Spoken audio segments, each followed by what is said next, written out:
buenas tardes, Dios les bendiga ricamente, un gusto estar nuevamente con ustedes. Hoy quisiera estar hablando acerca de 4 iglesias en Apocalipsis. Este es un tema muy especial. 2 iglesias muy ponderadas, 2 iglesias que no lo son. Al contrario, sumamente criticadas. Y quisiera que esto quedase en el corazón de cada uno de nosotros para poder también así atesorar y ver lo bueno, lo malo, lo que hay que corregir y lo que no, para justamente afianzarlo. Miren, la primera de las iglesias es la iglesia de Éfeso. Estas iglesias quedaban en la zona de Asia Menor.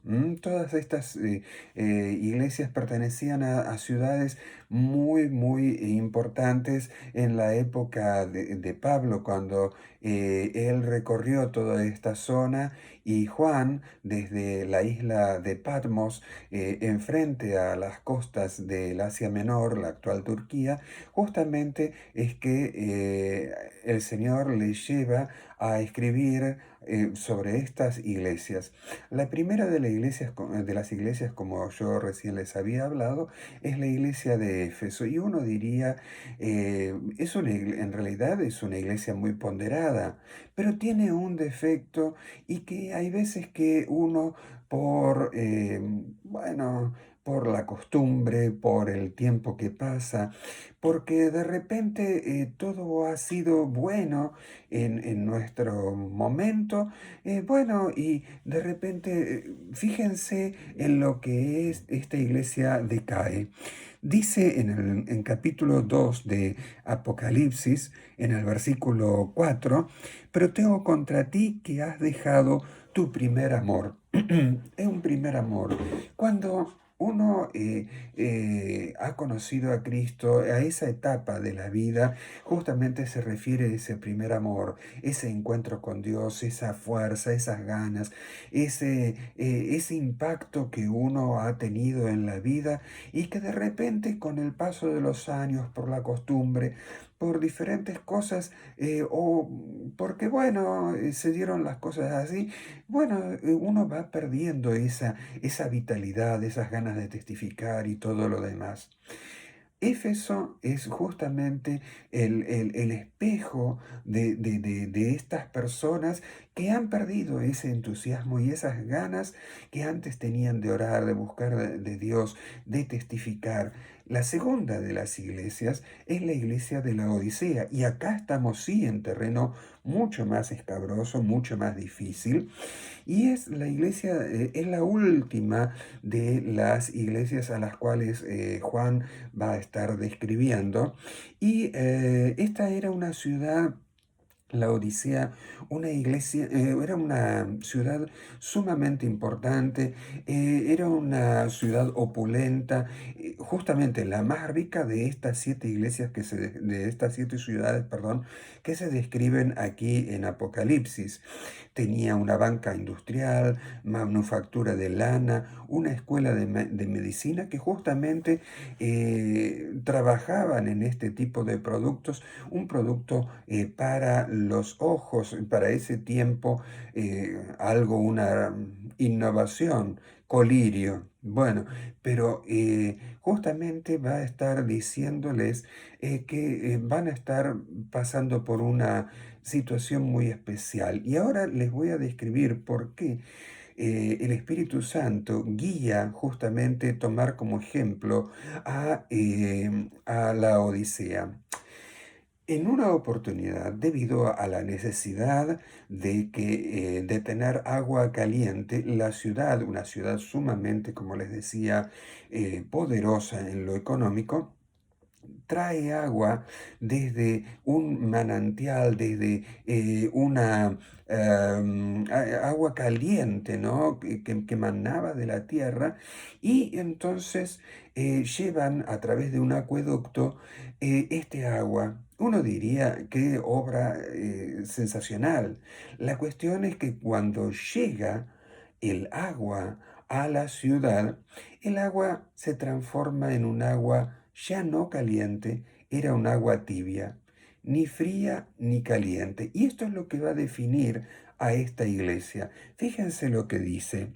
Yo conozco tus obras, que ni eres frío ni caliente. Ojalá fuese frío o caliente, pero por cuanto eres tibio y no frío ni caliente, te vomitaré de mi boca. Una sensación desagradable era la que producía el agua en la ciudad. Bueno, y desecharon este agua. Igual es lo mismo que le pasa a Dios con la gente que no tiene una definición. En el primer caso habían perdido el primer amor, pero en este caso no había una definición. Habían olvidado un montón de cosas. Ellos se habían agrupado justamente en estar satisfechos consigo mismos. Un materialismo, una vida tranquila, bueno, riquezas, una casa cómoda. Bueno, eran tibios. ¿Por qué? Porque ellos habían adoptado una independencia. No necesitaban tanto de Dios. Todo lo que necesitaban ya lo tenían. Eran independientes, orgullosos, satisfechos de sí mismos. Había vanagloria, superficialidad. Y también una de las cosas que les habla el Señor, dice, por tanto yo te ruego que de mí compres oro fino, refinado en fuego, para que seas rico y vestiduras blancas para vestirte. Eh, Qué tremendo, ¿no? O sea, Dios les está impactando, haciéndoles ver que hay algo más en la vida que estar satisfecho económicamente, porque todavía también los describe mucho peor en el versículo 17 diciendo, tú dices, soy rico y me he enriquecido y de ninguna cosa tengo necesidad, y no sabes que eres un desventurado, miserable, pobre, ciego y desnudo. ¿Qué crudeza es la que el Espíritu Santo utiliza justamente para hablar con respecto a esta iglesia? Qué tremendo. A mí me impacta que si estuviera en ese lugar y que muchas veces, yo quiero decir, muchos hemos estado en ese lugar, me conmueve. Mis bases se debilitan, ¿eh? Pero fíjense cómo termina esta carta, ¿no? Porque la gracia de Dios es tan impactante y dice así el Señor en el versículo 20, He aquí yo estoy a la puerta y llamo, si alguno oye mi voz y abre la puerta, entraré a él y cenaré con él y él conmigo. Qué buena oportunidad para volver con todo el corazón a Dios, así como la gente de de Éfeso, los efesios, volver al primer amor. Acá era dejar la tibieza y volver a Dios. Vamos a ver, yo en un principio les hablé de otras dos iglesias y una de ellas es Esmirna, justamente una de las ciudades que al lado de Éfeso y de la Odisea no tenían mucho que hacer. Y aparte describe una situación muy traumática, muy terrible. Acá no está hablando de opulencia, va a estar hablando de todo lo contrario. Dice así en el versículo 9, fíjense cómo la describe, yo conozco tus obras y tu tribulación y tu pobreza, pero tú eres rico. Qué tremendo, ¿no? Qué bueno que es esto. Y la blasfemia de los que se dicen judíos y no lo son, sino sinagoga de Satanás. No temas en nada lo que has de padecer. Y aquí el diablo echará a algunos de vosotros en la cárcel para que seáis probados y tendréis tribulación por 10 días. Sé fiel hasta la muerte y yo te daré la corona de la vida. El que tiene oído, oiga lo que el Espíritu dice a las iglesias. El que venciere no sufrirá daño de la segunda muerte. Qué hermosa que es esta iglesia. Ellos no se fijaron en su poderío económico, realmente no era mucho lo que tenían, pero la intensidad con que ellos viven el Evangelio, la intensidad con que están ligados a la persona de Dios, aunque no eran ricos en lo económico, eran riquísimos en la presencia del Señor, en lo que Dios tenía para con ellos. Y Dios en el momento de prueba les iba a sostener, a ayudar. Los momentos de prueba son muy difíciles. En los momentos de prueba nos dicen de qué material estamos hechos. Y esta gente tenía una excelente base. No sé si se acuerdan cuando el Señor termina el sermón de la montaña y habla sobre la diferencia entre el que construyó una casa sobre la arena y el otro, el que construyó sobre piedra. A los dos les vinieron las pruebas, pero el que se sostiene firme es aquel que ha puesto sus bases, su propósito, su vida, justamente en algo muy sólido, sobre la roca. Y la roca es Cristo, dice la palabra. Qué importante que es esto. El último de los ejemplos es la iglesia Filadelfia.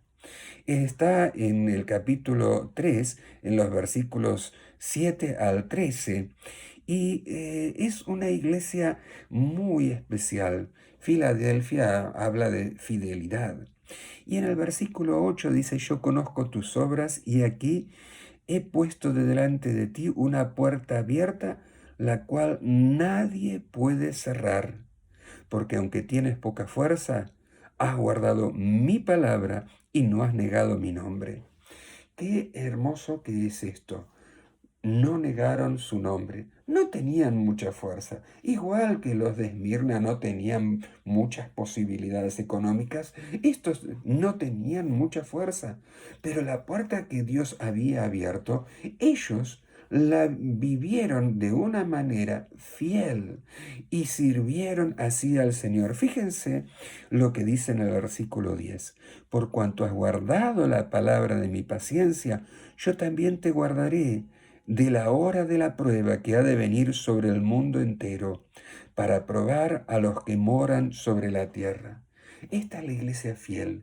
Dios nos guarda en el momento de la prueba, en el momento de la dificultad. Y aunque todo esto tenga referencia a momentos futuros, o sea, cuando uno habla de libros proféticos, tanto Daniel como Apocalipsis hablan sobre momentos futuros, pero llevándolo a nuestro presente, el Señor nos guarda de el momento de la prueba. ¿Por qué? Porque has guardado la palabra de mi paciencia. Fíjense el premio que le va a dar a aquel que es fiel. Y dice, al que venciere, yo lo haré columna en el templo de mi Dios, y nunca más saldrá de allí. Y escribiré sobre él el nombre de mi Dios, y el nombre de la ciudad de mi Dios, la nueva Jerusalén, la cual desciende del cielo, de mi Dios y mi nombre nuevo. El que tiene oído para oír lo que dice el Espíritu a la iglesia. Óigalo. Dios les bendiga ricamente. Vamos a orar. Padre amado, gracias te damos por tu palabra. Pedimos una bendición especial. Y si es que en algún momento de la vida hemos perdido el primer amor o debido a las situaciones nos hemos entibiado, Señor, queremos volver a ti, Señor, con todo el corazón, así como la iglesia, Señor amado de Esmirna, Señor, que aun con tantas dificultades y pruebas, continuó, Señor, siendo fiel a ti y recibió grandes bendiciones. Oh, la iglesia, Señor amado, de Filadelfia, esa iglesia fiel, esa iglesia, Señor, que aún teniendo tan pocas posibilidades, Señor, lo poco que tenía lo pudo poner a tus pies. Y tú, Señor oh Dios, premiaste en una forma tan especial a cada uno de los que vivieron allí en estos lugares. Gracias, Señor. Ayúdanos a ser como Filadelfia y como Esmirna, Gracias, Señor. En el nombre de Jesús te lo rogamos. Gracias, Señor. Amén y amén. Dios les bendiga ricamente.